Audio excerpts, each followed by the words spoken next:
otra vez el 2001. Cientos de veces hemos escuchado la misma historia.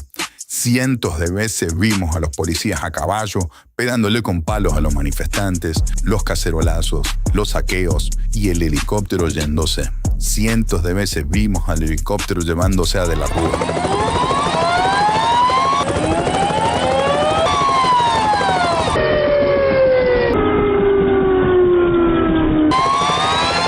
Y nos dijeron que las privatizaciones, el 1 a 1 con el dólar y la apertura comercial dejaron a la gente en el desempleo, en la miseria, destruyeron las industrias y se robaron los ahorros. Pero finalmente llegó el cabezón Duhalde y el tuerto Kirchner y como tenían corazón y sensibilidad pusieron manos a la obra y salvaron al país.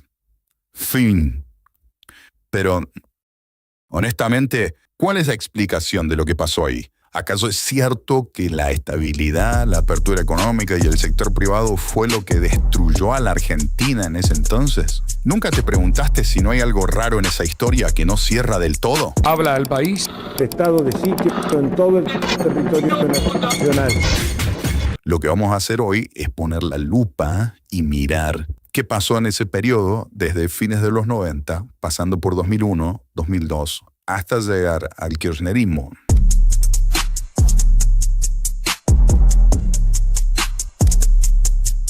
Entonces, para empezar, vamos a volver a los 90. Esos son los que quieren volver a los 90. ¡Atenti el piojo!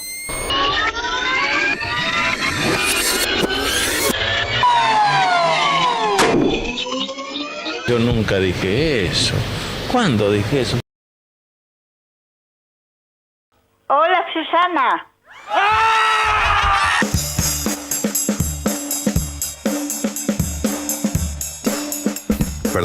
Perdón. Para que se entienda el contexto, y por si alguno no lo vio, vamos a volver un poco más atrás al capítulo anterior. Una economía que estaba destrozada por la hiperinflación. El valor de una leche podía variar de un día para el otro o a lo largo de un mismo día. La inflación llegó a rozar el 200% mensual. Muchos informes hablan de negocios cerrados. La gente no puede creer lo que está pasando. No tenías teléfonos, no tenías agua, no tenías luz, no tenías petróleo. La falta de agua afecta a ¿cuántas personas, señora? A todo el barrio. Usted, a las canillas no sale ni una gota de agua. Es peor, este año no tenemos nada de agua. ¿Era posible? ¡Hijo! Cortaron el agua. A partir del miércoles próximo, los cortes programados de energía eléctrica se han de extender a todos los usuarios del sistema. Los cortes se extendieron a 6 horas diarias, semáforos sin luz, ola de robos y delito callejero, y muchos artefactos eléctricos pasaban a mejor vida. En próximos meses nos encontrarán al borde del colapso. ¡Maldito aparato! ¡Se volvió a cortar! Había más de 1 millón de solicitudes esperando la instalación y nunca se hacían. Era un desastre. Usted pedía un teléfono, 20 años estaba. Tengo conocidos míos que estaban 20 años, nunca un teléfono. La empresa sobredimensionada y prácticamente al borde del colapso. ¡Hola! ¿Cómo está el parque rodante precisamente de las locomotoras? En malas condiciones. Está todo tan feo, tan malo, da pena. Está deteriorado. Sí. Las unidades están completamente arruinadas, no hay material, están bastante fundidas.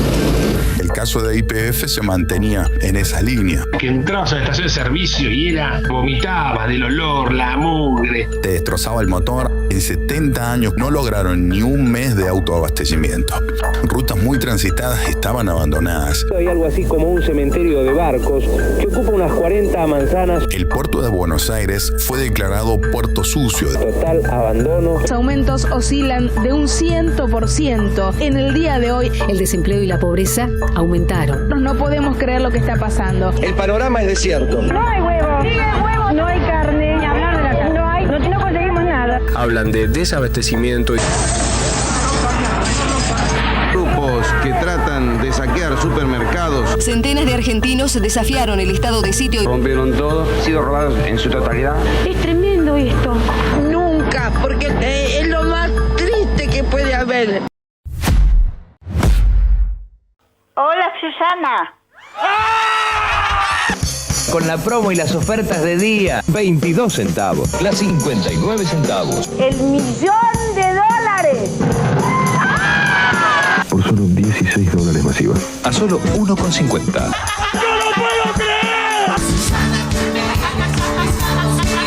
Manía. Te podés ganar un Clio 2 y órdenes de compras por un año. ¿No tenemos una cena? Y sí, la confirmaron hoy. Dice que soy. ¡Ay! ¿Y ahora qué voy? Hola, ¿cuartel de bomberos de Paraná? ¡Habla la llama! La Fórmula 1 en Argentina. Tantos etapitas te llevas. Vasos Simpsons para coleccionar. Porque sí, son 3 horas de diferencia a las 4 de la mañana, se es retarde. 99 centavos. Cuarto, 1.99. Sos cremoso Tremac, $1.98. Sos 40. ¿Pago yo? Dale, ¿cuánto te salió? Hamburguesa 79 centavos. Por $1,5 million.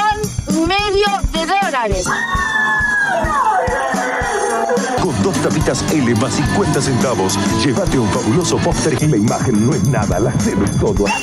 Kellogg's bajó sus precios para siempre, para que sí. Es que viene a buscar un poco de frío, caminar. Diversión, ¿no? Exactamente. La noche porteña.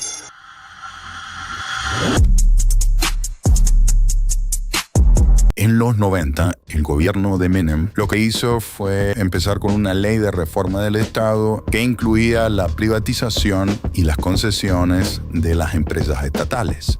Es que en el siglo XX, probablemente el intento más importante para conseguir una economía argentina moderna que estuviese definitivamente prendido en el tren de aquellos que se transformaran en países desarrollados fue realmente, yo te diría que los 2 gobiernos de Menem. Muy, pero muy influenciado y con una gran responsabilidad de Domingo Cavallo, obviamente hasta el año 96. La inflación se solucionó con la convertibilidad, que fijó la paridad entre el peso y el dólar, estableciendo que para emitir un peso debía ingresar $1 al Banco Central. En 1994 tuvimos la inflación más baja de los últimos 40 años y también la más baja entre todos los países grandes de América Latina. La variación del costo de vida durante 1996 fue de apenas el 0,054%, cifra récord cuyo índice similar más cercano en el tiempo se remonta a 1944. La inflación en el año fue prácticamente cero. 1996, 1997, 1998 y en adelante tiene inflación de 0 con algo %. Esto es lo que les decía, que es incluso menor que la de los Estados Unidos. Contrariamente a lo que dicen muchos, pero bajaste la inflación, entonces tu economía entró en recesión. Bueno, falso. Y lo logramos con una economía en expansión. Entre 1990 y 1994 conseguimos el tercer crecimiento más alto del mundo y el mayor crecimiento del continente americano. A partir del segundo semestre del año pasado, las exportaciones están creciendo más que las importaciones y esta tendencia se acentuará este año. El PBI creció en Argentina a tasas del 9, del 5. Si también 1998, que fue digamos el pico de crecimiento de estos años, es alrededor del 5%. El PBI per cápita también creció, las exportaciones crecieron, las importaciones crecieron. Básicamente la tasa de crecimiento económica durante 20 años antes que Menem tomase el poder era negativa, en menos 1,5%, y hasta el año 97 la Argentina tuvo tasas de crecimiento económicas del 6,5% anual. Tasas chinas prácticamente, y China todavía no había aparecido en el concierto internacional del comercio internacional para traccionar como tracciona ahora. O sea, inauguramos un periodo de estabilidad, la economía comenzó a crecer, mejoraron los salarios reales, mejoraron las jubilaciones, mejoraron todos los indicadores económicos y sociales, reapareció el crédito. Por ejemplo, en estos días salen comparaciones sobre el crédito para vivienda, que en la década de los 90 existió y llegó a representar 6-7% del Producto Bruto. Logramos que el país se modernizara. Por ejemplo, la transformación de la agricultura y toda la logística para la exportación de productos agrícolas al exterior, además de la tecnología que avanzó muchísimo en materia agropecuaria, es lo que nos ha permitido aprovechar en estos últimos años los altísimos precios que afortunadamente nos pagan por nuestros productos y le ha dado toda esta bonanza a la Argentina. Después, en materia industrial, se modernizó todo el aparato productivo, ¿no? Durante los primeros 11 meses de 1996, la producción industrial aumentó un 4,3% respecto de igual periodo del año anterior, en tanto que el aumento registrado en noviembre comparado con el mismo mes de 1995 fue del 9,4%. Las fábricas de automóviles que están produciendo se instalaron en la década de los 90, ¿no? Y si le colocás el indicador de la mejora de la productividad de todos los factores de la producción entre el 91 y el 97, es en el momento en el siglo XX que la Argentina tiene el mayor aumento de la productividad. ¿Qué quiere decir? La productividad es su factor de la producción, es decir, ¿no? Dado un determinado stock de capital, dado un determinado stock de trabajo, de mercado de trabajo, dado un determinado stock de tierra, es cuando por la inversión que se produce con la estabilidad monetaria y con aceptar al dólar como moneda también de curso legal y para los contratos, es cuando el empresario dice, mirá, esto va en serio, dice el empresario. La gente dice, esto va en serio. Y entonces se convencen de que hay que hacer inversiones de punta, o sea, inversiones para competir, y es lo que ocurrió durante esos años de la convertibilidad. En ese plan que uno puede mirar, Argentina tiene el mejor modelo del pricing de la energía eléctrica, el mejor modelo de petróleo, del pricing de cómo se hace la distribución y generación de electricidad fue copiada por todo el mundo, hace los puertos.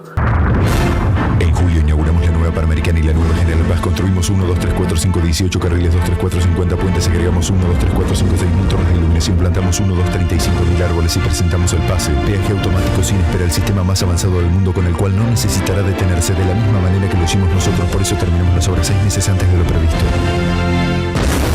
Es decir, hay un aumento de la productividad del 4% de la Total Factor Productivity que no la había tenido Argentina en todo el siglo XX prácticamente. El sistema eléctrico argentino que lo diseña Carlos Bastos y que lo acciona en tres partes, claro, ¿no? Lo que es generación, transporte y distribución.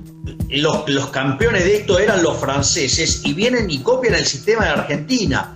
De hecho, cuando les estalla el sistema en Estados Unidos a California, vienen y copian el sistema argentino. El sistema argentino, digamos, era un modelo en el mundo para que después vinieran los cucarachos y lo destruyeran. Al poco tiempo, las encuestas daban a Cavallo como el ministro más popular del gabinete, con un 30% de la popularidad.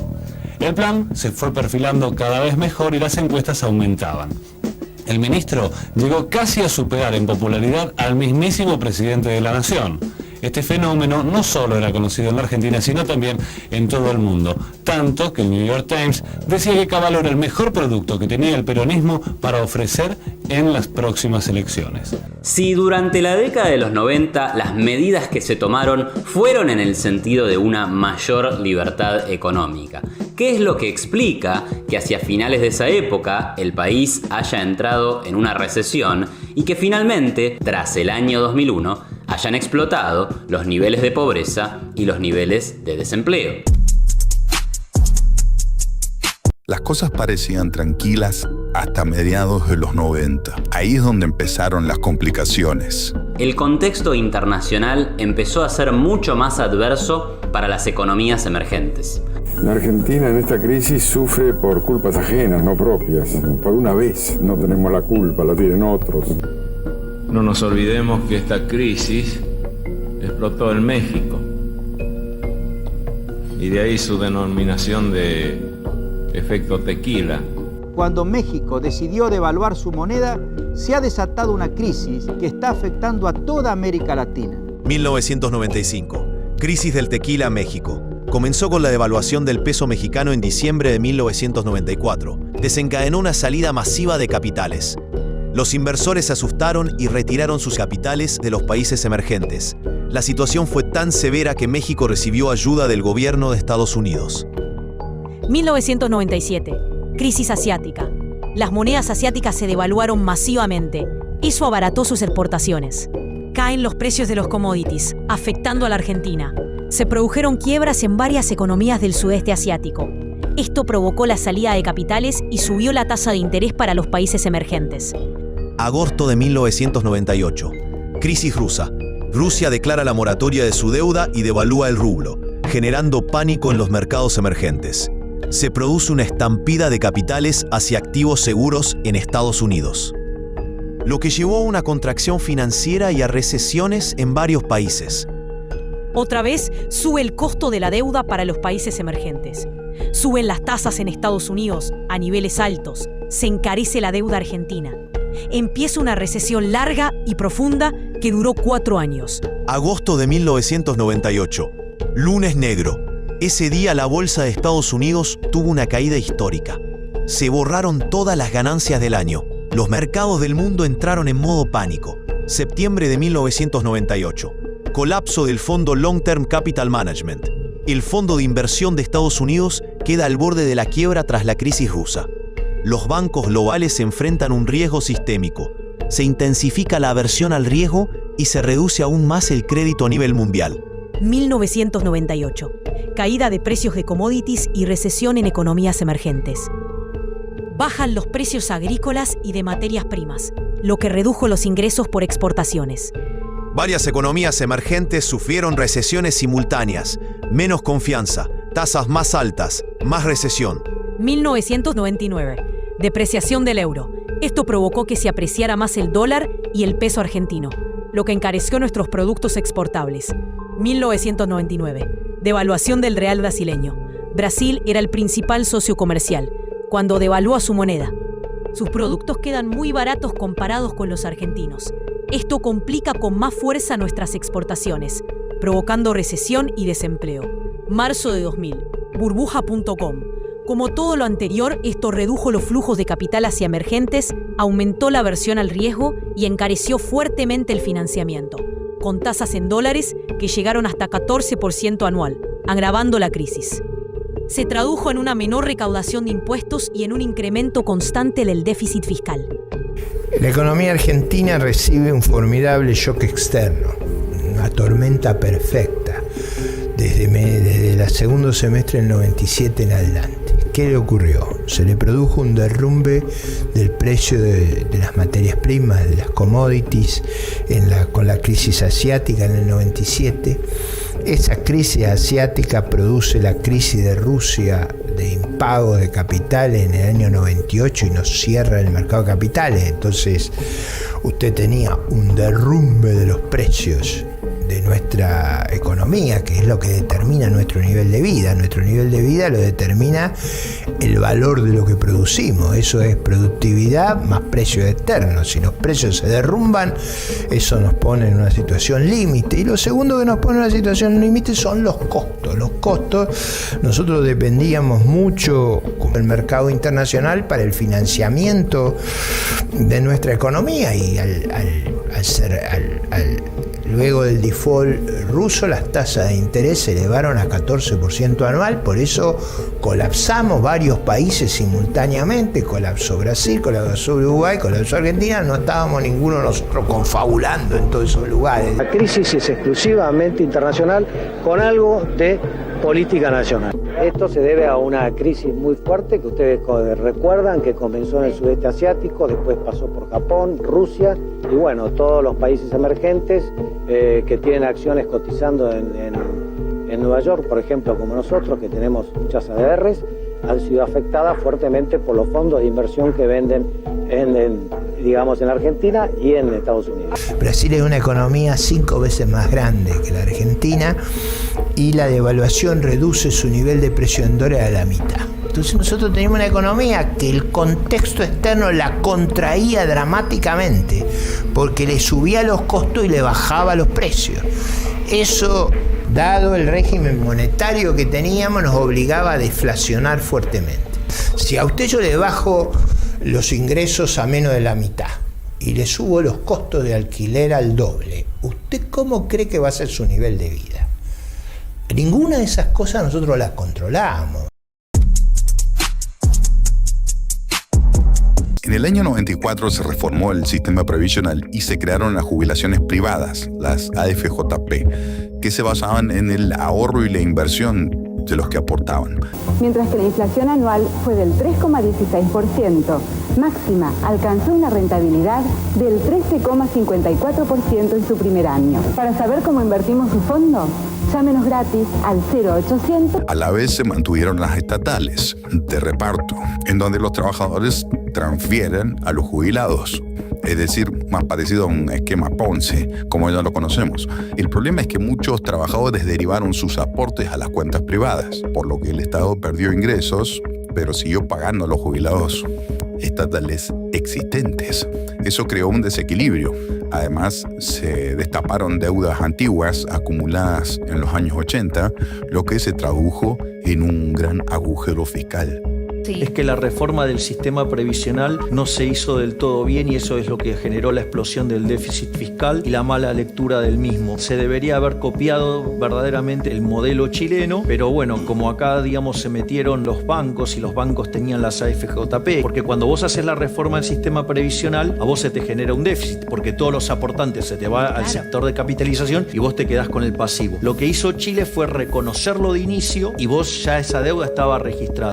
El problema en los 90, por un lado, era el déficit fiscal que crecía y con esto el endeudamiento generalizado, no solamente del Estado Nacional, sino sobre todo el endeudamiento de los gobiernos provinciales. El gasto de las provincias creció, mantuvieron el déficit primario durante toda la década y gastaban sabiendo que el gobierno nacional las rescataría. La deuda de las provincias se duplicó en 5 años, desde el año 96 hasta el 2001. También aumentaba el nivel de los intereses de la deuda. Los gobiernos provinciales se endeudaban con los bancos privados, incluso con las AFJP. Entonces contaminaron todo el sistema financiero con estos activos de baja calidad, porque con el tiempo la desconfianza creció. Es decir, el sistema financiero estaba muy expuesto al sector público, al Estado. Y acá surge otro problema. Se producía lo que llamamos el efecto desplazamiento o crowding out. Como el Estado absorbía gran parte del crédito, esto hacía que subiera la tasa de interés, subía el precio del endeudamiento. El Estado estaba acaparando el crédito y quedaba poco para el privado. Esto causó falta de inversión en el sector privado y recesión. La moneda estaba atada al dólar, no se podían emitir pesos y devaluar. Y eso no era algo malo, funcionó, pero requería que el sector público se comportara bien. Los sistemas bancarios en general usan reservas fraccionarias, es decir, cuando alguien toma un préstamo y lo deposita, el banco vuelve a usar parte de ese dinero para dar nuevos créditos. Digamos que se crea dinero por adelantado, pero esto funciona mientras haya confianza y el dinero se devuelve. Pero si surgía un problema, el Banco Central no podía emitir pesos dólares para rescatar el sistema. También los bancos tenían su inversión en bonos. Cuando los bonos cayeron de precio no podían venderlos para hacer frente a los depósitos. Y como las provincias no bajaron el gasto, a fines de 2001 empezaron a emitir sus propias monedas, las famosas cuasimonedas para pagar sueldos y proveedores. El LECOP, que va por el interior, el LECOR en Córdoba, los patacones en la provincia de Buenos Aires, los quebrachos en el Chaco, los Bonfé en Entre Ríos, los Secacor en Corrientes, los Boncafor en Formosa, los Boncade en Tucumán, los Río Clase Cuarta en Río Negro, los bonos municipales de Santiago del Estero y los bonos públicos de Catamarca. Lo que era muy vulnerable era tener un sistema de convertibilidad con un sistema de reserva fraccionaria en el cual el Estado iba, tomando un papel preponderante del lado de los activos de la banca. Es decir, tenías la convertibilidad externa, que es decir, el peso convertible a dólares, y luego tenés la convertibilidad interna, que son el dinero interno, que se llama el dinero que crean los bancos, convertible a los activos, digamos, de los bancos, ¿no? Y el problema es que el descontrol fiscal que hubo en los últimos 4 años de la convertibilidad hizo que el Estado hiciera crowding out dentro del sistema financiero, no solo con los bancos, sino con las AFJPs. Las AFJPs terminaron absorbiendo muchos títulos públicos, mucho más títulos públicos los que tendrían que haber tomado por presiones políticas, etc. Entonces se infectó todo el sistema con títulos, con activos de baja calidad crediticia. Y luego hubo una movida política muy importante, por ejemplo, el dualdismo que tenía mucho interés en terminar con la convertibilidad, controlaba la provincia de Buenos Aires y hace 2 maniobras, digamos, que tuvieron consecuencias bastante fatales para la convertibilidad. La primera fue la expansión del crédito del Banco Provincia, que es el segundo banco más importante de la Argentina, Banco Provincia de Buenos Aires, que originó activos de pésima calidad. O sea que la calidad crediticia de los activos del Banco Provincia se vino para abajo. Y al mismo tiempo el gobierno de la provincia de Buenos Aires empieza a emitir cuasimonedas y pretende que esas monedas, que esas cuasimonedas que competían, digamos, con el peso convertible, puedan ser tomadas a valor nominal para el pago de impuestos. Entonces, dada la situación internacional que era absolutamente dañina y contraria para la Argentina, y la delicada situación interna de la economía marcada por el endeudamiento y la desconfianza que ya se estaba generando, esto empeoró por el aumento brutal de los costos y porque se terminó la entrada de dólares desde el exterior. Surge una desconfianza en los pagos de la deuda, los precios internacionales de las exportaciones argentinas se caen y es un combo explosivo mortal. Por eso he recordado ese freno total de la economía en ese momento, a fines de los 90, principios de los 2000. Porque si bien se habían tomado todas estas decisiones con resultados positivos para la economía, lo cierto es que también las cuentas del sector público venían acumulando desequilibrios grandes y crecientes que, al no ser financiados con el ahorro interno del país, necesitaban financiarse con ingreso de capitales del extranjero. Un gobierno con un déficit fiscal que debía financiarse en los mercados internacionales y mercados internacionales que comenzaban a ser reticentes a financiar a cualquier mercado emergente, generaron una combinación especialmente negativa para la Argentina. Acá es donde se puede entender la razón del desempleo. El desempleo surge por esa mezcla de razones que veníamos viendo. El crédito se volvió caro, también sube la tasa de interés a nivel internacional, los capitales externos dejaron de entrar y de invertir, los costos reales se incrementaron porque el valor del peso dólar se apreció mucho, hubo un recambio de tecnologías y de modernización, así como también hubo un crecimiento en el número de la población económicamente activa. Significa que más gente, como mujeres, jóvenes, inmigrantes o personas que antes no buscaban trabajo, se incorporaron al mercado laboral. Básicamente había más gente buscando trabajo. Después está el proceso de privatizaciones, que terminó con el desastre de los servicios y con el empleo artificial y deficitario, y entonces aportó parte del desempleo. Pero si vemos el número, se estima que se despidieron a 150.000 personas en el proceso de privatizaciones. Eso representa aproximadamente el 0,9% de la tasa de desempleo en relación a la población económicamente activa total. O sea, casi nada en términos de desempleo general. Los problemas tuvieron que ver con los otros factores, como que al caer los precios internacionales, bajar el flujo de dólares y de capitales, suben los costos internos y se reducen los ingresos por exportaciones, las empresas quedaron completamente a contramano, necesitaban bajar costos. El problema es que siempre hemos tenido una legislación laboral y sindical extremadamente inflexible, rígida y delirante, lo cual hacía que las empresas no pudieran ajustar por precio, es decir, no podían bajar salarios temporalmente durante la crisis, entonces ajustaron por cantidad. En vez de reducir los sueldos por un tiempo, terminaron despidiendo gente y dejando de contratar. Ese fue el motivo por el cual el desempleo se disparó y cayó el nivel de actividad durante esa época. Recordemos que en el año 98 un salario promedio equivalía a $1.800 de 2024. Muchas veces se afirmó que la apertura económica había destruido a la industria, y si bien es cierto que la apertura había crecido durante esa época, el comercio exterior representaba un porcentaje pequeño del PBI. Y una apertura externa que ya la hacemos limitada. ¿Por qué limitada? Porque en términos objetivos es limitada. Argentina seguía teniendo 4 veces el arancel promedio del mundo.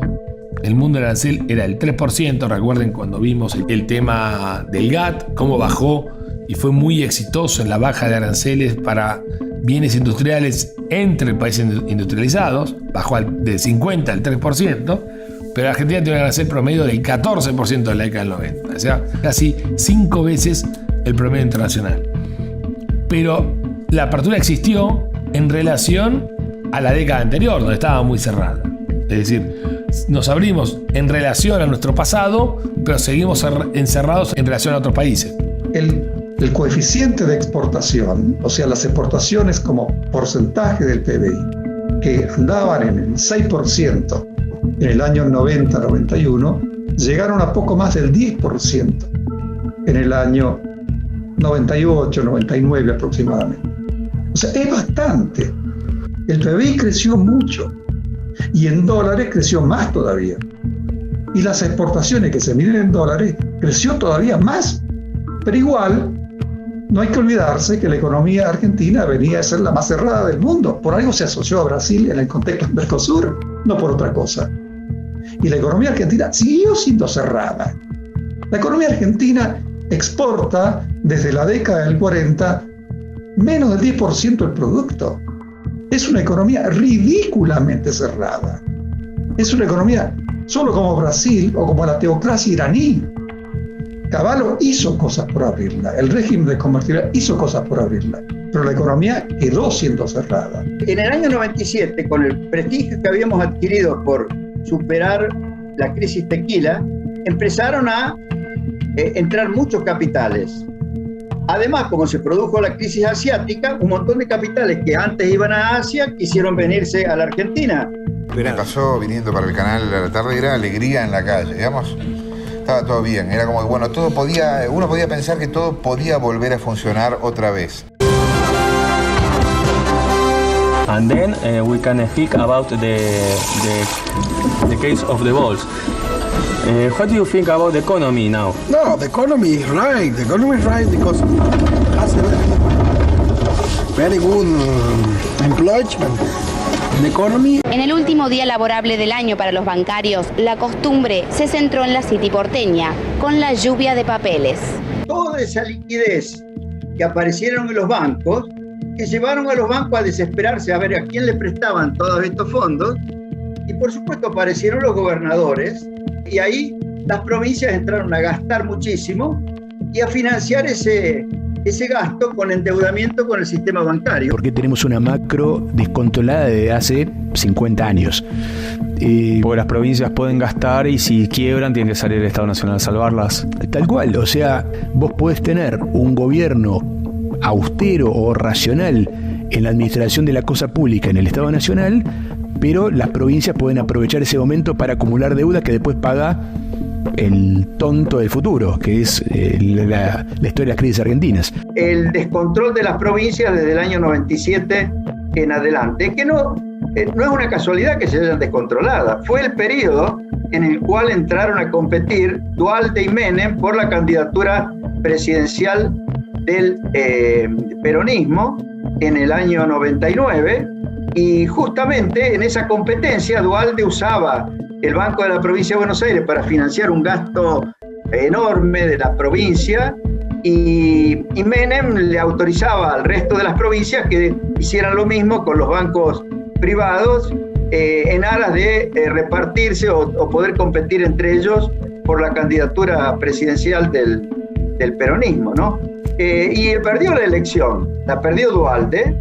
También perdió en el año 99, porque en realidad Duhalde, con su discurso, no decía que se iba a salir de la convertibilidad, pero hablaba de cambiar el modelo económico, de volver al proteccionismo, incluso insinuaba repudiar la deuda.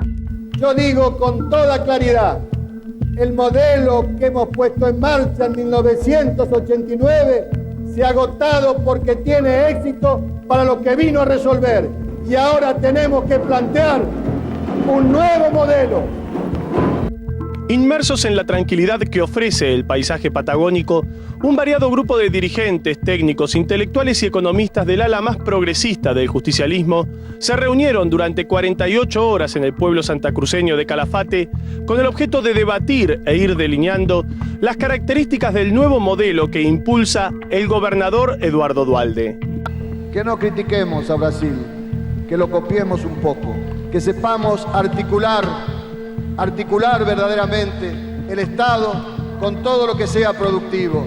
Hagamos como ellos hacen, defendamos lo nuestro. Y por otro lado, De la Rúa se presentó como el que iba a continuar con las reformas económicas de los 90, que eran las que la población había apoyado y valorado en ese periodo.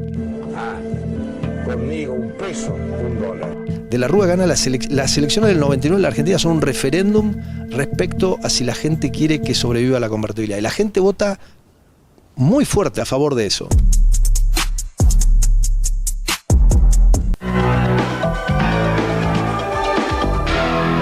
El doctor Fernando de la Rúa inició hoy su primera jornada oficial como jefe de Estado en la Casa Rosada.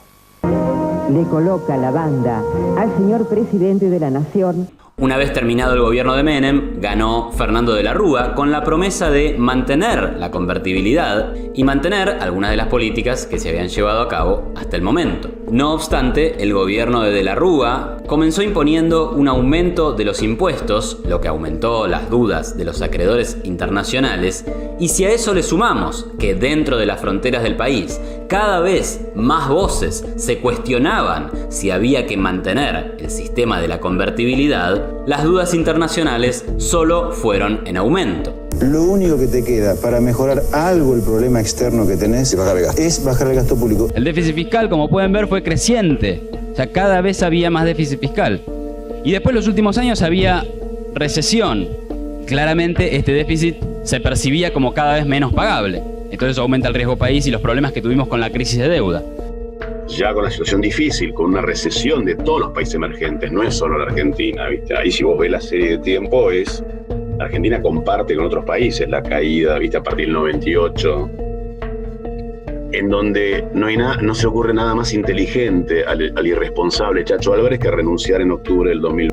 Presento mi renuncia indeclinable al cargo de vicepresidente de la Nación. O sea que vos tenías ahí una situación de recesión con ya un gobierno que cesó de existir, porque ya la coalición no estaba, ¿correcto? Porque Chacho Álvarez era el FEPASO y De la Rúa era un cívica radical. Entonces, ahí vos tenés el primer problema. Ahí hay una crisis de confianza del mundo con respecto a la Argentina muy grande. Ricardo López Murphy es designado como ministro de Economía en marzo de 2001. De hecho, Ricardo López Murphy fue uno de los pocos ministros de Economía que presentó un plan concreto para bajar el gasto público, es decir, el gasto de la corporación política. El dictado era más o menos algo así. La reforma fiscal que López Murphy proponía era un recorte de $2.000 millones, que en esa época representaba solamente el 0,7% del PBI. El programa de marzo del 2001 era un programa muy moderado, extremadamente moderado. No porque yo tuviera miedo de hacerlo menos moderado, sino porque en realidad nuestra economía, si se recuperaban los precios de las commodities, se normalizaban los mercados de capital, se recuperaba Brasil, nosotros teníamos un superávit estructural. Estábamos pagando al mismo tiempo dos regímenes previsionales. El de reparto que iba desapareciendo y el de capitalización que íbamos acumulando los recursos para las futuras jubilaciones. Si usted miraba intertemporalmente las cuentas argentinas, estábamos en un fuerte superávit, por eso no sobreajustamos en ese momento. Obviamente, medidas como recortar el gasto público generaron rechazo de los sectores adictos al gasto público, gran parte de los cuales estaban dentro de la coalición del gobierno radical de la época. También recibió el rechazo de sectores industriales y de los sectores sindicales. Estos dos últimos, fundamentalmente, creían que la solución era abandonar la convertibilidad, abandonar el 1 a 1, no recortar el tamaño del Estado y abaratar la economía argentina, por arte de magia, con la devaluación. ¿Y entonces qué pasó? Duró literalmente, 15 días al frente del Ministerio de Economía. Hubo un momento que a la gente le da una locura, no sé, yo me acuerdo como locuras colectivas, locuras de reiteración colectiva, de la gente que repitiendo todo lo mismo. Una de esas cosas, me acuerdo perfecto, un jefe que yo tenía en ese momento, un tipo cero ideologizado, digamos, y que decía, esto tiene que venir Cavallo. O sea, se larga, no sé, el lunes, martes empiezan el operativo Clamor de Cavallo. Yo trabajaba en 2 o 3 lugares. En este me dice, tiene que volver Cavallo. Cavallo es el único que puede. El único, y era como unas cosas de personaje salvador. Me acuerdo que voy a una cena de un grupo de gente más grande que yo, de gente que no hablaba habitualmente de política ni de economía que yo, hablando de Cavallo. Y de pronto era todo el mundo pidiendo a Cavallo. Quiero anticiparles que a partir de mañana estará a cargo de la conducción de la economía del país el doctor Domingo Cavallo. Podríamos decir que la lista de objetivos de Cavallo eran los siguientes: salvar la convertibilidad y evitar devaluación, frenar la salida de capitales y recuperar la confianza, postergar pagos de deuda con el megacanje, conseguir fondos del FMI y aplicar un ajuste fiscal hasta llegar al déficit cero.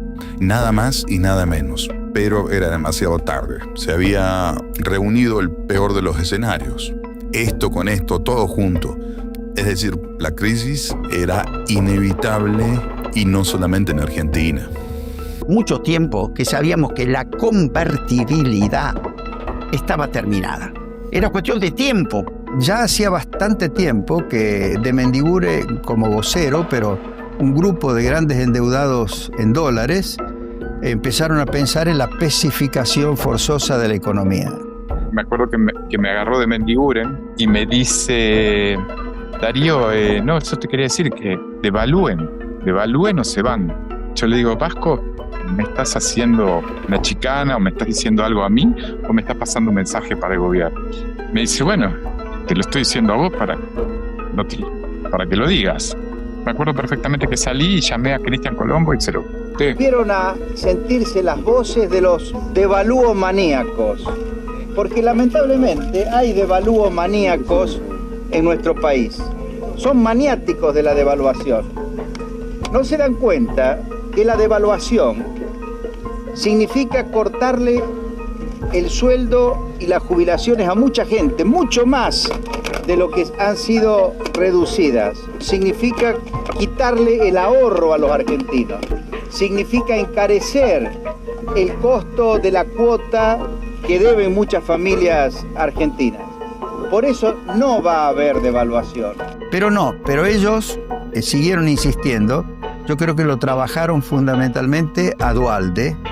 El retiro de depósitos y la salida de capitales era cada vez más grande. La desconfianza y la situación era cada vez más angustiante. Entonces, lo que dice el Mingo es que Estados Unidos quería salvar a la Argentina. O sea, Estados Unidos había salvado a México en 1995, apoyando con el Tesoro americano, haciéndole un swap de los tesobonos que se estaban yendo a la mierda, con una especie de colateral de bonos del Tesoro americano. Y yo viajé, porque yo era amigo de John Taylor, que era el subsecretario del Tesoro, de la Taylor Rule y todo ese tipo de cosas, de Glenn Hubbard, que era como el economista jefe, asesor del presidente. Fui simplemente a charlar con ellos antes, es más, fue un 7 de agosto del 2001. Y es cierto que se estuvo muy cerca de esa reestructuración. Pero ¿qué es lo que ocurrió?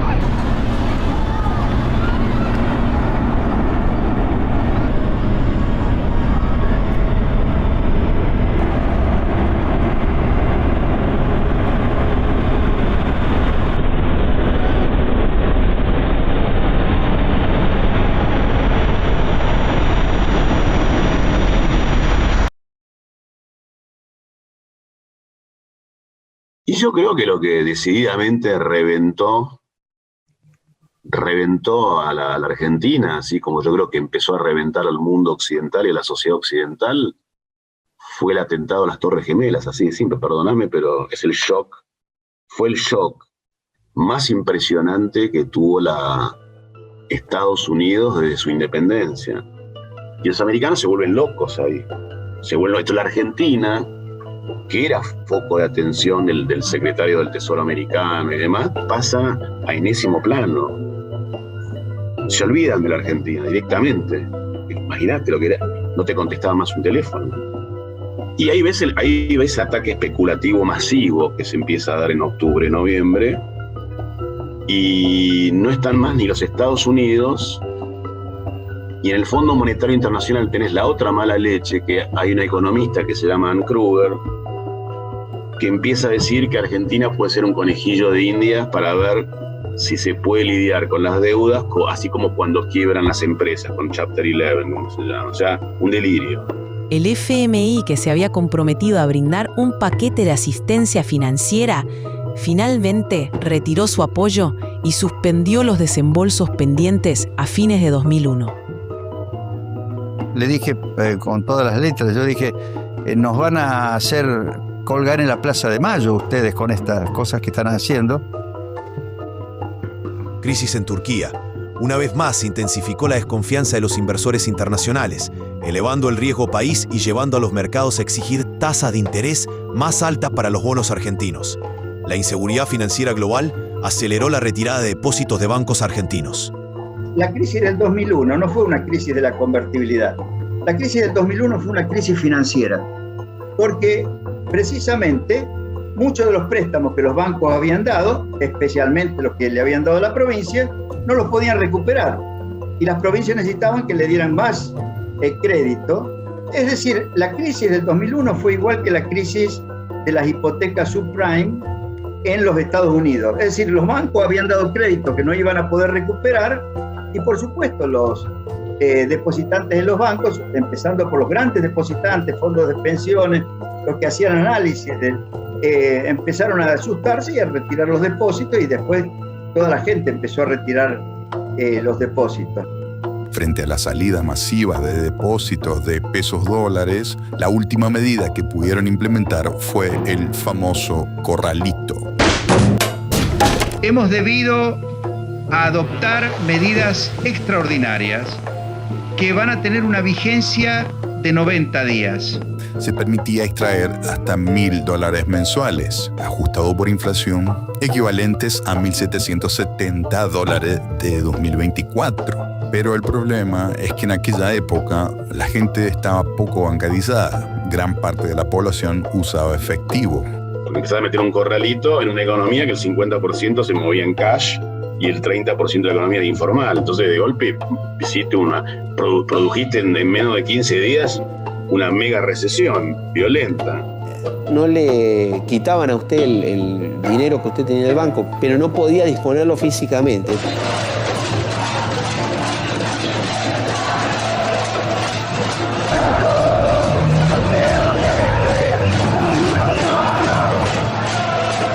Obviamente, la consigna a partir de acá fue que se vayan todos, que renuncie Cavallo y De la Rúa.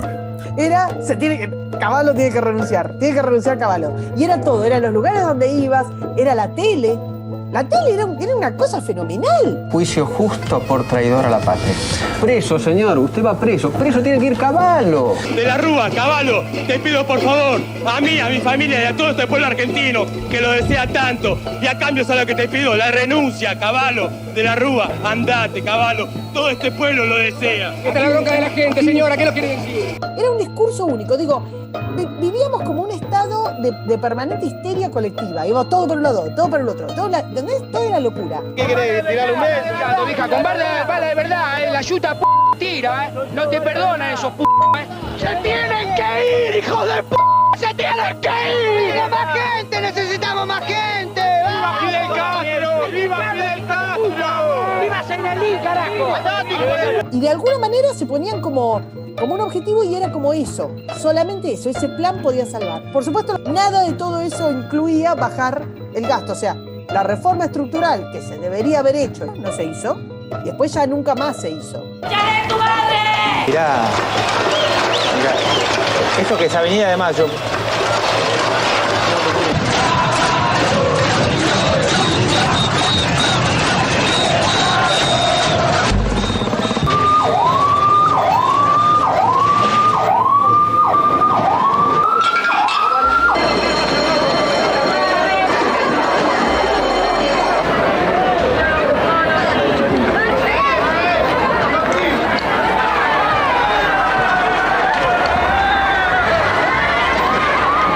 Los saqueos comienzan en el Gran Buenos Aires, en Moreno, y de ahí se expanden rápidamente a todo el Gran Buenos Aires, que se convierte en un polvorín. Ahí hay varias versiones. Hay quienes dicen que fueron organizados por el peronismo, hay quienes que dicen que no. La situación sobrepasó todo lo que uno se puede llegar a imaginar. Están llevándose todo ese tipo de negocios.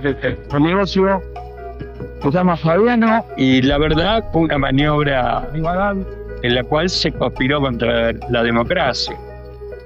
Básicamente todo el equipo de Duhalde veíamos como el caos operaba barrio contra barrio.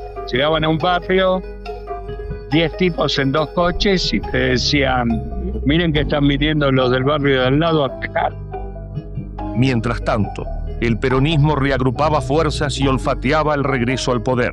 Fue durísimo ese año porque uno no sabía qué iba a pasar al otro día y el sacrificio, mucho o poco que uno tiene dentro de un negocio, lo perdías en un ratito.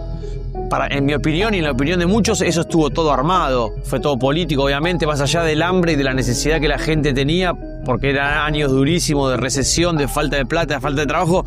Estuvo todo armado, muy armado, para terminar de desestabilizar al gobierno.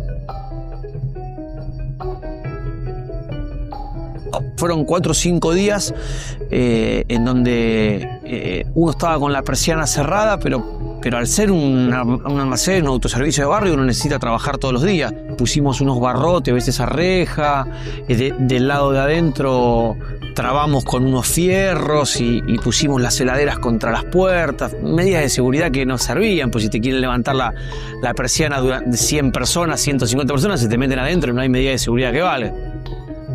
Mi sustento de vida era ese, digamos, yo vivía de eso, a mí me vaciaban el negocio y tenía que salir a buscar trabajo. Y si te vacían el negocio te arruinan para siempre, ¿no? Un hombre termina presuroso de forjar la reja que protegerá su local. A otro, todos los candados le resultan insuficientes. Todos temen seguir el destino del que tuvo que poner el cartel: liquidación por saqueo.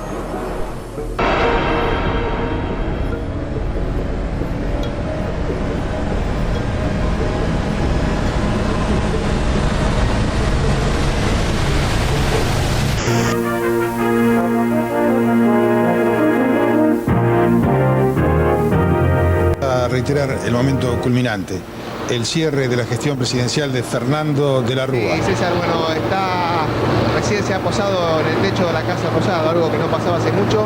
Minutos después, de la Rúa abandonó la Casa de Gobierno tras permanecer 740 días como titular del Poder Ejecutivo Nacional. Una vez que De la Rúa abandonó el poder, asumió Adolfo Rodríguez Sá, quien decidió que Argentina no iba a pagar sus compromisos de deuda. El Estado argentino suspenderá el pago de la deuda externa. Y lo aplaudían como si fuera algo bueno.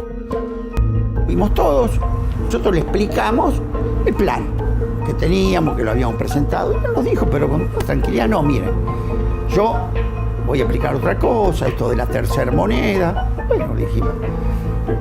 Empresarios socios del Estado, sindicatos, el corporativismo de siempre quería volver al modelo inflacionario. Salir de la convertibilidad significaba la especificación de las deudas. Me pidieron devaluar, me pidieron la especificación asimétrica y yo les contesté que no. Los políticos están muy incómodos al no tener acceso al señoreaje o al impuesto inflacionario. Porque el impuesto inflacionario, la emisión, no te olvides que es totalmente discrecional, es clientelista. Vos en los papelitos que emitís no pasan por el presupuesto. y no son coparticipables. Entonces te los tienen que venir a pedir, empieza el clientelismo y demás. No hay nada peor para la corruptela, la corrupción, los intereses creados de los políticos que tener una moneda estable, ¿correcto? La renta que tenés para hacer corruptela, porque los presupuestos son transparentes, es mucho más complicado la corrupción. O sea, ahora terminó muy mal. Pero analicemos, si querés analizamos, nos va a tomar un rato, pero digo, ¿por qué terminó mal? No terminó mal por la política de Cavallo o por la convertibilidad. Terminó mal porque la convertibilidad significaba determinadas reglas de juego, que eran no gastar más de lo que ingresaba. Yo creo que fracasa porque hay un sector de la política que considera que el régimen monetario que tenía la Argentina, que era la convertibilidad, era un régimen de moneda dura y no concebían la política si no era con dinero blando. Y la única manera de recuperar su posición y su preeminencia en la política era terminando con el sistema. Y hablo específicamente de dos líderes políticos, Alfonsín y Duhalde. Los responsables de destruir el régimen de convertibilidad y todas las reformas asociadas fueron Alfonsín y Duhalde. Alfonsín, que por otra parte fue el que nos llevó a la primera hiperinflación de nuestra historia. Yo creo que Alfonsín gozaba con la idea de que todo terminara mal.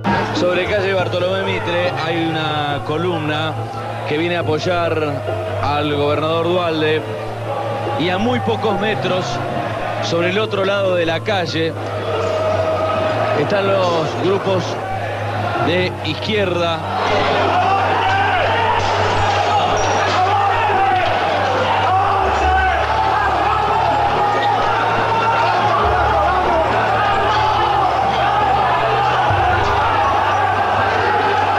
De salir de los gravísimos problemas que teníamos cuando estábamos encerrados en una ley de convertibilidad que solo permitía al gobierno carente de la posibilidad de realizar cualquier medida cambiaria o monetaria o financiera.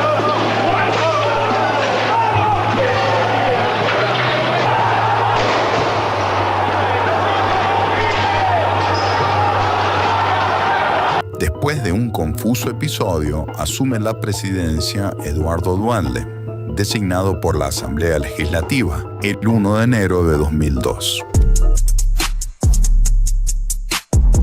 Duhalde, que entra por la ventana en la Casa Rosada, porque él había perdido las elecciones. Fíjate que este es un tipo que pierde las elecciones y que dos años más tarde es presidente.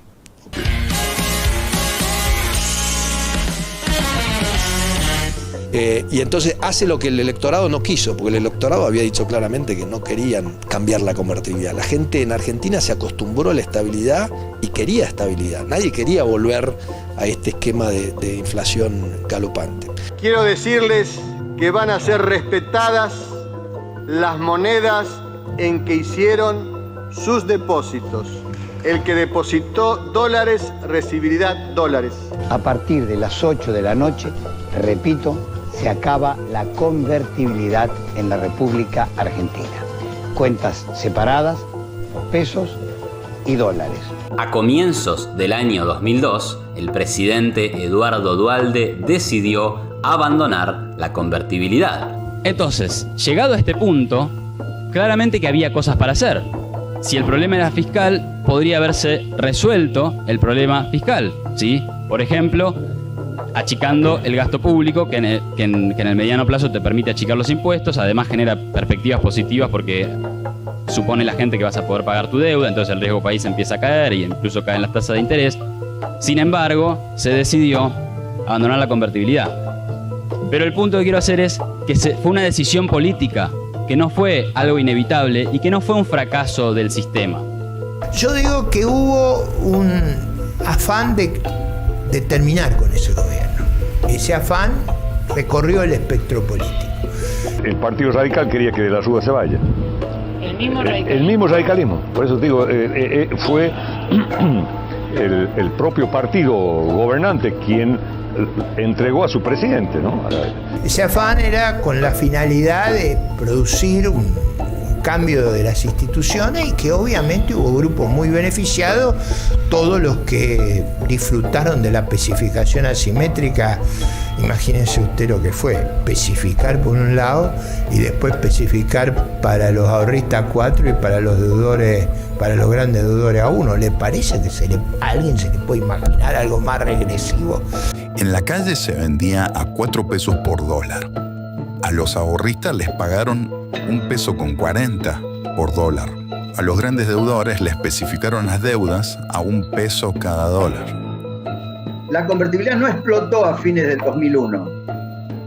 La convertibilidad fue destruida por la desdolarización compulsiva, por la especificación que a instancias del señor de Mendiguren convenció a los dirigentes políticos de ese momento, que eran Duhalde y Alfonsín, y por supuesto tenía todo el lobby de los endeudados en dólares bajo ley argentina atrás, que querían desesperadamente ver licuados sus pasivos, y para licuar los pasivos tenían primero que transformarlos en pesos. Ahora, al eliminarse el dólar como moneda y reemplazarse por unos pesos que nadie demandaba, por supuesto, la devaluación fue tremenda, de 1 a 3.50 o a 4, cuando en realidad, si hubieran dejado flotar en ese momento, aún no habiendo terminado todavía la reestructuración de la deuda, la devaluación no podría haber sido mayor a 1.4. Digo esto porque si uno mira la cantidad de pesos que había en circulación, incluso sumándole todos los cuasi monedas que había en ese momento, y lo dividía por los dólares que había en el Banco Central, daba 1.20, 1.30, a lo sumo 1.40. Tenía toda su estructura contractual basada en la ligazón con el dólar, es decir, el dólar estaba metido en nuestro Código Civil, estaba en todos nuestros contratos. Si nosotros cambiábamos la política cambiaria, destruíamos los derechos de propiedad, como ocurrió en enero del 2002 con la medida de Duhalde, destruíamos todas las estructuras regulatorias y nos comíamos una inmensidad de conflictos y juicios en el mundo. Para evitar eso era importante no devaluar. ¿Cómo me pagan? Mandándome a la Loma del Orto con un sueldo en pesos. ¡En pesos! Obviamente que Duhalde y Alfonsín creyeron que el pueblo era de Mendiguren y que los llorones de la Unión Industrial, que pedían que le devaluaran la moneda para permitirle aumentar sus precios, para protegerlos de la competencia internacional y para licuar sus pasivos, porque iban a acompañar la devaluación con especificación. Por eso es que boicotearon al gobierno. O sea, ¿usted por qué cree que de Mendiguren y la Unión Industrial y los grandes medios de comunicación que estaban muy endeudados tiraron abajo al gobierno de la Rúa y me sacaron a mí del Ministerio de Economía? Nosotros no íbamos a permitir que los errores que ellos habían cometido por haber, por ejemplo, querido monopolizar todo un sector de la comunicación, comprando cables, comprando canales en el interior, comprando diarios en base a endeudamiento, que ahora le íbamos a sacar la deuda de arriba, la íbamos a tirar sobre las espaldas del pueblo y a ellos le íbamos a dejar el multimedio monopólico. Duhalde, para destruir la convertibilidad, necesitó expropiar a 3 millones de depositantes que tenían depósitos en dólares. Se habla mucho de la convertibilidad, de la inconsistencia fiscal, del tipo de cambio real, de un montón de cosas. Se habla menos del shock de la política interna y de los mecanismos de resistencia de la política al cambio, porque con el cambio pierden, digamos, su capacidad, su poder. Era muy difícil combatir esa coalición que tenía entre sus aliados a grupos de intereses que obviamente se beneficiaban económicamente si la Argentina salía del régimen de convertibilidad. La devaluación, la que querían los sindicalistas, la que querían los industriales y la que quería la clase política, aumentó de la noche a la mañana en 20 puntos el nivel de pobreza en la Argentina. Tras la salida de la convertibilidad y de acuerdo con datos del CEDLAS, este número se fue hasta un increíble 65%. El desempleo, que a fines del año 2001 era del 20,9%, pasó al 24,5% para volver a un nivel de 20,3% en el año 2002. La inflación, por otro lado, pegó un salto del 40%, mientras que los salarios promedio de la economía avanzaron solo 5% en ese mismo periodo. Alto, caro y por las nubes. Se disparan los precios. El gobierno alcanzó la tregua con los supermercadistas solo por ahora. Esto es una estampida que acompañando al dólar está acompañando los artículos de primera necesidad. Los tomates en lata un 25%, la yerba un 8%, la leche un 15%, el pan envasado un 10%, fideos un 10%. La carne aumentó un 20% en 2 días. Creo que las carnicerías van a tener una suba que depende cómo siga operando el mercado, pues es un mercado que varía los precios día a día, puede estar entre el 20 y el 25%. Por la disparada de los precios podría aumentar y faltar el pan. También se produjeron aumentos en electrodomésticos, artículos de limpieza, combustibles, frutas, verduras y bebidas gaseosas. Las asociaciones de consumidores rompieron el diálogo con el gobierno. Lamentable, fue una reunión lamentable, realmente con funcionarios como estos, realmente por eso está el país como está, con una soberbia y con una mediocridad. No nos contestó absolutamente nada, nos dijo que los precios no habían aumentado. Se levantó de la reunión este señor y se fue a reunir con las cámaras, con la COPAL, no sabemos con quién, con el ministro de Mendiguren. No nos dejaron participar y estas son las cosas que este país no soporta más. La no transparencia, las reuniones a puertas cerradas y todo en contra del consumidor y del usuario. Lo que es una vergüenza es que Argentina, al mismo tiempo que defaultea con organismos, se dé vuelta, mire para acá y vuelva a incurrir en los errores de planes económicos que siempre han fracasado en Argentina, planes corporativos, a la medida de cada sector, de acuerdo con los reclamos, en función del poder del lobby y no pensando en el país. Se fue el dólar a 4 y ahí hubo un cambio de propiedades, de transferencia de ingresos de un sector a otro, que fue demoledor, con la ruptura más violenta de contratos, y ahí generó una caída libre. El PBI en el año 2002 cayó 16%. Y ahí viene la perversidad de los comentarios. Usted tendría que comparar el programa formulado en marzo del 2001 contra la experiencia de 2002-2003. Bajaron el gasto de educación del 4% que yo había sugerido al 45%. Esa fue 11 veces lo que yo había sugerido. Ninguno hizo el esfuerzo analítico de comparar las alternativas que había. ¿Hoy qué es? 8 de abril, 9 de abril. Mejoró la situación económica, sin duda. Digo, la gente debe tener más guita en los bolsillos para ir al supermercado, ¿no? Difícil, la otra es bastante todo. Claro, habrán subido los sueldos y la gente llega más cómoda. Porque si no, voy a entrar a pensar que lo del 19 y 20 de diciembre fue armado. Pero no quiero entrar a cuestionarme. Mejor es lo que está investigando la justicia. ¿Qué es lo que podría decir de la Rúa, además, no? No, es lo que dijo de la Rúa. Podría dar las pruebas de todo eso para saber por lo menos quiénes están. Algunas grabaciones tienen los muchachos. Sí. Algún funcionario, pero bueno. ¿Qué pasó? ¿Por qué rebotó tan rápido la economía? Desde 2002-2003, el contexto internacional cambia completamente y se vuelve muy favorable para la Argentina. Porque tuvimos la mejor década en condiciones internacionales, o sea, precios como nunca tuvo la Argentina, y acceso a los mercados de capitales, y un PBI de Brasil creciendo en dólares a ritmo astronómico.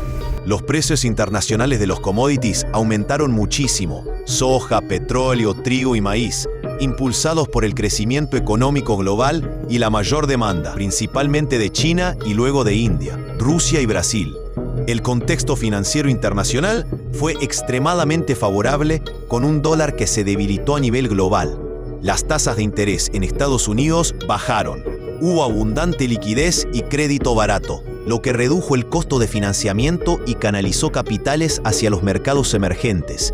El real brasileño se revaluó. mejorando la competitividad de Argentina frente a su socio comercial. O sea, lo que en aquel momento yo sugería, que íbamos a recuperar los precios de las commodities, que iban a normalizar el mercado capital, que Brasil se iba a recuperar, eso ocurrió mucho más de lo que yo preví, pero fue en esa dirección. Después de un confuso episodio, asume la presidencia Néstor Kirchner.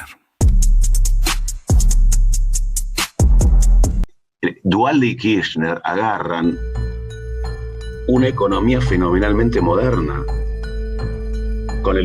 con inversiones de distribución y generación de electricidad modernas, petróleo, puertos. Va a dejar un país sumamente capitalizado, pero sumamente capitalizado en materia de teléfonos, en materia de energía, en materia de infraestructura, en materia... Menem, junto a Cavallo, Di Tella, le da a la Argentina 20 años de oxígeno de capitalización para que el populismo se coma todo lo que se capitalizó la República Argentina durante esos años. Esta es la situación a nivel nacional que hereda el gobierno de Néstor Kirchner. Gasto público bajo y licuado con la devaluación. Superávit fiscal del 3 a 5%. Superávit energético. Cero déficit comercial y fiscal. Cero subsidios, energía y transporte. Cero inflación reprimida. Cero cepos. Cero LELIQs. Precios sin congelamientos. Actividad económica creciendo a toda marcha. Inflación muy baja, 2 a 4%. Todas las empresas privatizadas. Industria de hidrocarburos sana y exportadora. Sistema jubilatorio privado. AFJP. No se pagaban jubilaciones sin aportes. Pocos planes sociales. No había asignación por hijo ni tarjeta alimentar. Pocas pensiones por discapacidad, sin pensiones truchas. Pagos de deuda externa suspendidos. Ingresos brutos provinciales bajos del 1,8%. País sin el Plan Patria Grande. Infraestructura completa heredada de los años 90. Gasto público controlado y normal. 23,5% sobre PBI. Buena cantidad de reservas internacionales netas. Y entonces para mí el kirchnerismo, que tuvo la suerte que entró China, aumentaron los términos del intercambio, pero se comió todo ese stock de capital invertido. Empezó, como siempre, empezó básicamente a planchar los precios de los servicios públicos, o sea, una degradación de la inversión. Y esa época excepcional, es absolutamente excepcional. La desperdiciamos en una juerga populista incalificable. Un desastre. O sea, la oportunidad más grande que tuvo el país, probablemente solo comparable a las primeras décadas del siglo XX. Cristina, miren lo que hizo Cristina. Subió 20 puntos el gasto público. 20 puntos. El gasto público creció a niveles inéditos, duplicando su peso en la economía, pasando del 22% al 44% del PBI. La presión fiscal llegó a ser de las más altas de la región. ¿Quién lo pagan? Los que pagan los impuestos. Un nuevo impuesto. ¿Cuántos impuestos tenemos? Impuestos. Un impuesto. Para tomar dimensión, en pocos años la presión impositiva en Argentina aumentó al menos un 50%. El Estado se financió con emisión monetaria, la cual provocó una inflación de las más altas e insólitas del mundo a lo largo de esos años. La inflación. Mayor inflación. Una inflación. El índice de inflación. A pesar de eso, no les alcanzaba. El déficit fiscal fue enorme. Se acumuló deuda pública. La inflación llegó a ser de 38% anual antes del gobierno de Macri. Y a pesar de tener los precios de los servicios artificialmente bajos, durante años falsificaron los datos de las estadísticas gubernamentales para ocultar la inflación y la pobreza. Estuvimos revisando los precios y los precios están bien. Se usaron controles de precios que causaron distorsiones e incluso desabastecimiento en algunos casos. Las exportaciones no crecieron. Las cantidades exportadas fueron pequeñas comparadas con los 90. Se aplicó el cepo cambiario causando una infinidad de problemas y distorsiones en toda la economía. Surgieron múltiples precios del dólar y brechas cambiarias del 100% o 200%.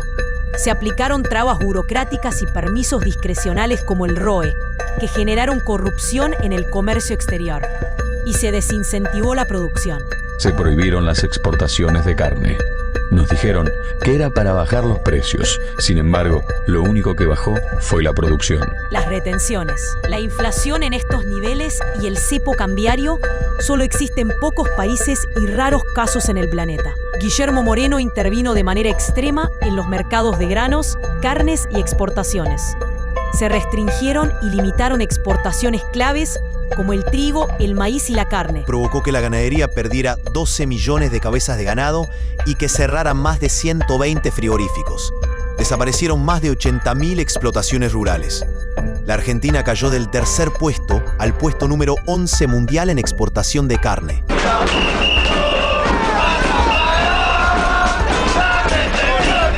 En materia de energía, se perdió el autoabastecimiento y la capacidad exportadora que se había logrado durante los 90. Las tarifas congeladas provocaron una falta de inversión masivamente. El mecanismo de subsidios terminó generando deterioro y aumentaron los cortes de luz y gas. En el Banco Central, las reservas no pararon de caer hasta llegar a niveles de saldo negativo. Las letras del Banco Central se multiplicaron por 30. Se duplicó el empleo público, de 2 millones a 4 millones. Si uno suma los 3 niveles de gobierno, nación, provincias y municipios, tenés aproximadamente 3.600.000 empleos públicos. El mercado laboral y la legislación laboral se hicieron más inviables aún, lo cual frenó la contratación en blanco. Desde 2011 el empleo privado no creció y tampoco lo hizo el PBI per cápita. Las cifras de desempleo quedaron estadísticamente adulteradas por la manera en que se las cataloga en los censos. Se multiplicó la cantidad de planes sociales, creció la dependencia del asistencialismo. En pensiones por discapacidad se pasó de 76.000 a más de 1 millón antes de Macri. Estos números son equivalentes a un país después de una catástrofe o una guerra. La pobreza terminó aumentando. En la provincia de Buenos Aires, las villas miseria aumentaron de 300 asentamientos hasta llegar a más de 1.500. Se incorporaron más de 3,5 millones de nuevos jubilados sin aportes al sistema. Está la irresponsabilidad de haber jubilado personas sin aportes.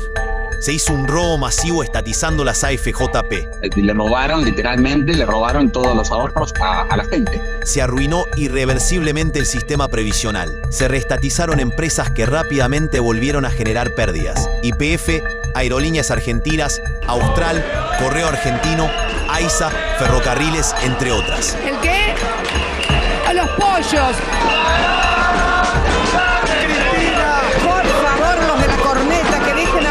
Se multiplicó la corrupción en la obra pública con sobreprecios y retornos. La infraestructura se deterioró, las rutas se volvieron intransitables y los trenes inseguros y lentos. Las autopistas necesarias nunca se construyeron. Realmente hay que escribir el libro sobre los 12 años del kirchnerismo, porque si hay 12 años en donde se expolió y se disipó y rifó una cantidad de recursos nunca vistas, fueron esos 12 años. En esos años vos tuviste el advenimiento de los chinos que te compraban todo, un boom de los commodities, te fumaste, digamos, el stock de inversiones de la oferta de los bienes de servicio público, porque había una inversión, viste, extraordinaria durante la época de Menem. Te fumaste después las AFJPs, te fumaste los superávit gemelos. A través de pisar las tarifas te reventaste todo el sistema de electricidad.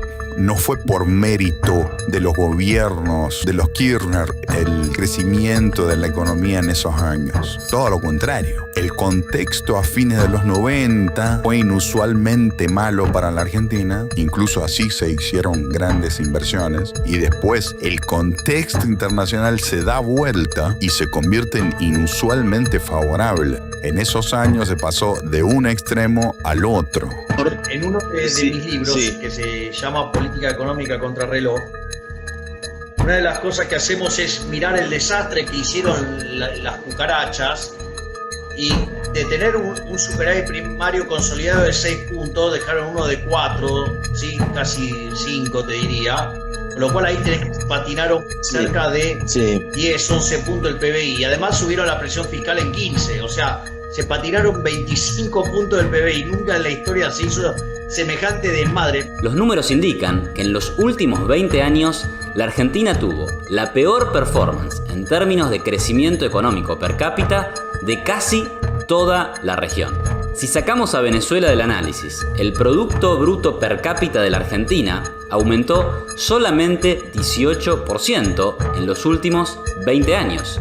Es decir, el crecimiento más pequeño de todos los países de América del Sur. La imagen es aún peor si se compara el año 2021 con el pico previo a la salida de la convertibilidad, que fue el año 1998. La variación acumulada del PBI per cápita en todo ese periodo para la Argentina fue de solamente 5,3%. Un cuarto de lo que creció, por ejemplo, Ecuador, y menos de la décima parte de lo que creció en el mismo periodo Perú. ¿Y qué pasó con las exportaciones? Uno podría pensar que con una moneda devaluada, al abaratarse las exportaciones, el país puede aumentar su nivel de ventas al mercado externo. En la comparación regional y comparando las cantidades exportadas, Argentina queda en el tercer puesto desde el último al primero, solamente superando a Venezuela y a Bolivia. Estos pobres resultados son poca cosa si se mira la peor herencia que generó la salida de la convertibilidad, el regreso de la inflación. Argentina es el segundo país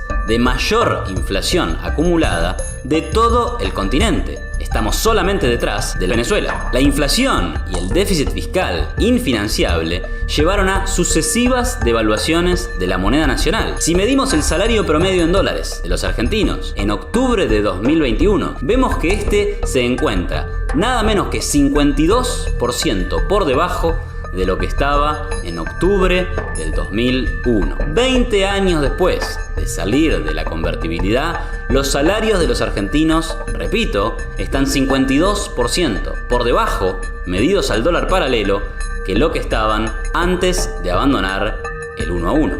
Un dato de color, si se quiere acá, es que en el mismo momento en que la Argentina abandonaba la convertibilidad y recuperaba la soberanía monetaria, en Europa estaban haciendo exactamente lo contrario. Como cada 1 de enero. Pero el 1 de enero de 2002 no había preocupación, solo euforia cuando empezamos a sacar de los cajeros billetes nuevos. Cada país que se sumaba a la zona del euro abandonaba su soberanía monetaria y adoptaba una moneda que no podía ser manipulada por sus autoridades económicas. Y en materia de inflación, en los últimos 20 años, Europa acumula una suba de precios del 32,6%, mientras que el acumulado en Argentina es de más de 7.800%. Y la verdad que yo la convertibilidad la caracterizo como el único proyecto, yo diría, en la Argentina en donde la pelota pegó en el poste y salió. O sea, tuvimos mucha mala suerte, sí, mucha mala suerte. Porque como economista, pienso que fue lo más cercano que tuvo la Argentina, probablemente en su historia, de transformarse con años de esfuerzo, de inversión y de crecimiento en un país fenomenalmente desarrollado. ¿Viste? Porque la verdad que cuando uno lo ve con una visión retrospectiva, es tremendo la oportunidad perdida esa.